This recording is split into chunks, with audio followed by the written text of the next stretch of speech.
This week, an encore episode from Season 2 of On the Farm, our Emmy-winning series on stress in agriculture. In this episode, we meet veterinarian Kim Klunk, an MSU grad. Her love of animals and loyalty to family propelled her into this kind of work.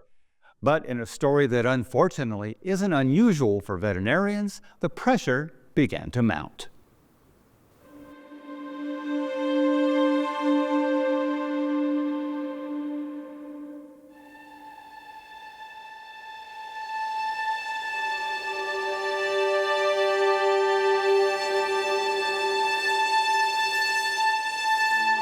I grew up on a farm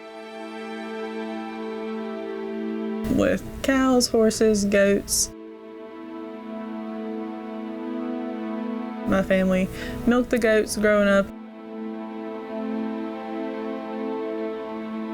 I grew up showing cattle.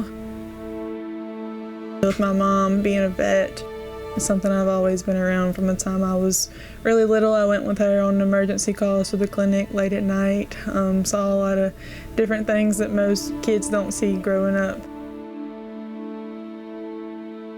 My first year of vet school, my little brother passed away in a car accident.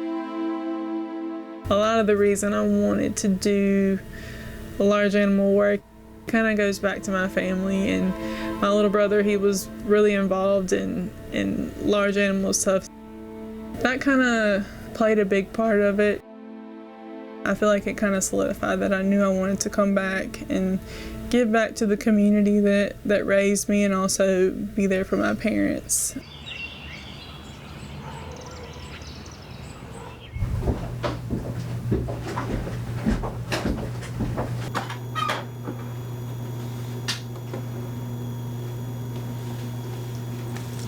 Kind of starting out the day, usually get here a little before 8.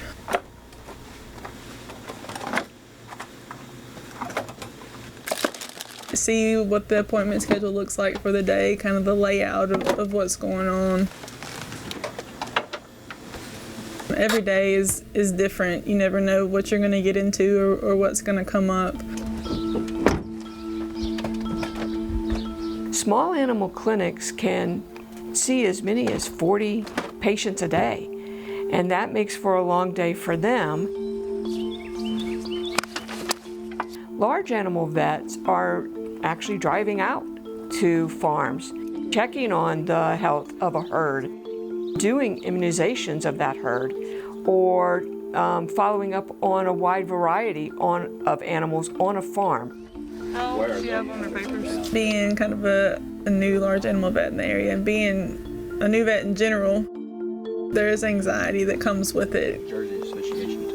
A lot of it is having to gain experience to know, what to do, what things look like, and how to treat them accordingly. I'll just make this a match. The last health paper. They're doing a wide variety of services all in one day, and they don't always have access to the fancy equipment that they might have access to in a small animal clinic.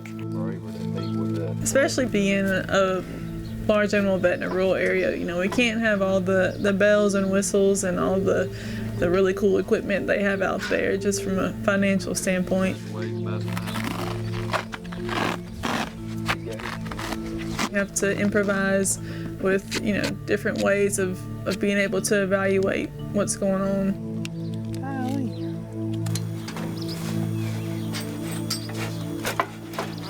We have to pay the bills to keep the lights on, to pay support staff, to pay ourselves, and also the cost of the medications that go into it.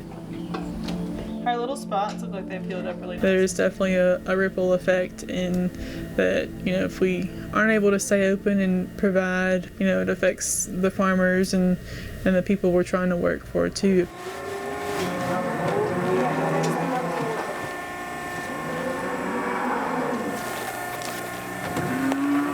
A lot of times cattle operations, there are sicknesses and diseases and stuff that can be preventable, and that's where, a veterinarian's role comes into it, to where they don't lose all of that cost that goes into it, the hard work and time and effort they put into it. And especially in a small rural area where finances are tight. If something were to influence the health of the herd, now not only are we talking about the health of the animals, but we're talking about the financial health of those families. You can't spend endless amounts of money treating them and doing what you can for them. So having to kind of work within those means can be difficult, outweighing their value versus the work and money you put into them. The less hair. I guess not only are they your customers, but they're your friends and your family members, and it becomes quite entwined into everyday life for all of you. And that in and of itself can have some pretty big emotional components to it. It can be stressful at times when you know that you're the only person available or one of the only people available in the area. You want to be available all the time, but we have lives too.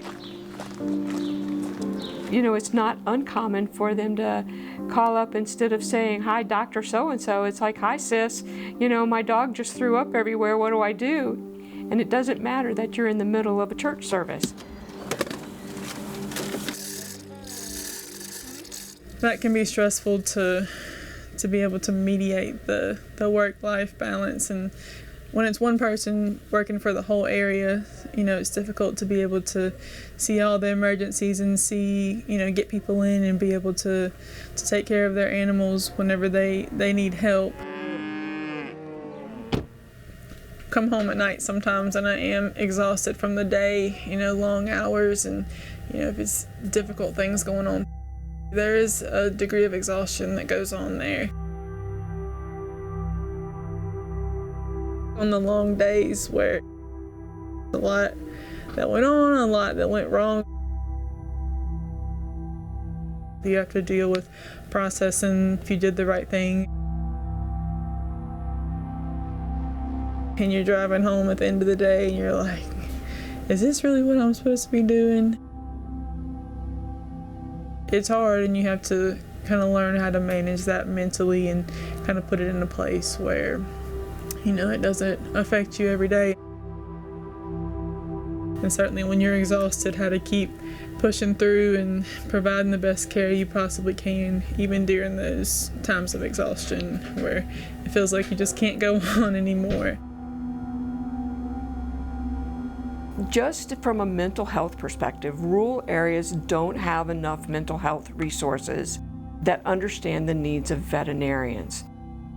When we start talking about large animal veterinarians, they have completely different needs many times than some of our small animal vets. 1 in 6 veterinarians has considered suicide. 1 in 3 have clinically significant anxiety, depression, or depression. And despite knowing the need, less than a third will actually seek help. As large animal vets, they have access to lethal means. And it is on their vehicles and on their trucks, because when they go out to a farm, they need to be prepared to handle whatever comes their way that day. So they do have access. And it's quick and efficient access, and it is deadly.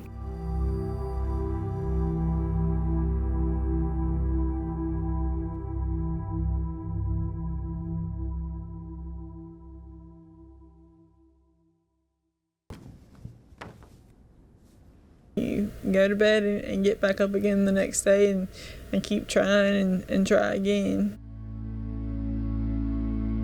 You kind of have to reel things back in and go back to the core reasons of why you're doing this and what you're doing it for.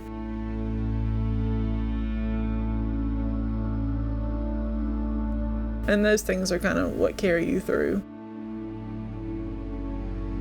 Working with my mom, being back home, it's a really cool thing. So at the end of the day, you kind of dig deeper and find those reasons and evaluate, why you do what you do and for the love of animals, and keep going on.